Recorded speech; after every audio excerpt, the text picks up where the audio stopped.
About 9 years ago, my friend and I launched our kayaks from Round Springs on the Current River. Our plan was to camp at Big Creek that night. By the time we reached our camping spot, it was around 4 p.m. As we started setting up camp, a group of people paddled by. A man in a canoe called out to us saying, "Hey, if you hear yelling coming from upriver, it's my nephew. He wouldn't get back in the boat, so I left him on the gravel bar." We didn't think much of the man's statement at the time as he continued downstream. My friend and I started a fire to cook dinner and take in some peaceful nature. We finished our meal and found some more wood to get us through the night. The sun was starting to go down, and then it happened. We hear a faint cry. The first thought to pop up into our heads was that coyotes were howling in the distance.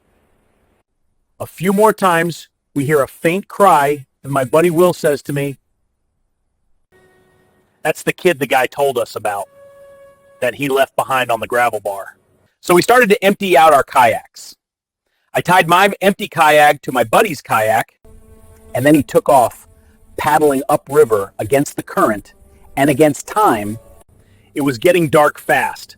It took 10 minutes of hard paddling to get upriver to where the boy was. My buddy Will calls out to the boy to come get in this extra boat, and you can float down. "You can camp with us," and the boy said, "I can't, I hurt my feet on the rocks." Will helped him into the kayak and back down to our camp. The boy had no shoes. I looked at his feet. They had some redness but no open cuts, so I gave him some dry socks to put on. We made him some food. We talked while sitting around the fire for a few hours. And then around 1 a.m., we gave the boy an extra cover that we had, and we all fell asleep. Then, an hour later, we were awakened to people upriver yelling from the same spot the boy was earlier. They had found their way to that spot to rescue him, but it was too late now. He was downriver with us. They couldn't get down the river, and we couldn't get upriver with him. I think the boy was about 14 or 15 years old. The boy was the size of a full-grown adult. They left, and we thought they would find their way to us, but they never did find us that night.